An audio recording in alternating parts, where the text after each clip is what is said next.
തന്നെ തെരുവുനായ കടിച്ച കാര്യം സ്വന്തം മാതാപിതാക്കളോട് മറച്ചുവെച്ച ഒരു പെൺകുട്ടി.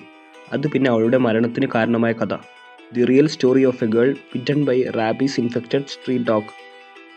ഫിലിപ്പൈൻസ് രാജ്യത്തിൻ്റെ തലസ്ഥാനമായ മനില എന്ന സ്ഥലത്ത് ജമൈക്ക എന്നു പേരുള്ള 13 വയസ്സുകാരി പെൺകുട്ടി അവളുടെ സ്കൂളിൽ നിന്നും വീട്ടിലേക്ക് പോകുന്ന വഴിയിൽ വെച്ച് പേവിഷബാധയുള്ള ഒരു തെരുവ് നായ അവളെ കടിച്ചു. ഈ കാര്യം മാതാപിതാക്കളോട് അവൾ പറഞ്ഞിട്ടുണ്ടായിരുന്നില്ല. ഒരു മെറ്റൽ വയർ കൊണ്ട് മുറിഞ്ഞ പാടുകളാണെന്നാണ് അവൾ പറഞ്ഞിരുന്നത്. 1-2 മാസങ്ങൾ കഴിഞ്ഞ് പേവിഷബാധയുടെ ലക്ഷണങ്ങൾ ശരീരം കാണിക്കാൻ തുടങ്ങി. അതായത് പനി, ബാക്ക് പെയിന്, ക്ഷീണം, വെള്ളം കുടിക്കാൻ വളരെ ബുദ്ധിമുട്ടും ഉണ്ടായിരുന്നു. അങ്ങനെ ജമൈക്കയെ പെട്ടെന്ന് ഹോസ്പിറ്റലിലേക്ക് കൊണ്ടുപോയി. അവിടെ വെച്ച് ഏപ്രിൽ 6, 2024 ഈ കുട്ടി അസുഖം മൂലം മരണപ്പെട്ടത്. പോസ്റ്റ്മോർട്ടം ചെയ്ത് ഓട്ടോപ്സി റിപ്പോർട്ടിൽ ഈ വൈറൽ ഇൻഫെക്ഷൻ തലച്ചോറിനെ ബാധിച്ച് എൻസഫലൈറ്റിക് റാബീസ് എന്ന അസുഖമായിരുന്നു മരണത്തിന് കാരണം എന്നാണ് പറയപ്പെടുന്നത്.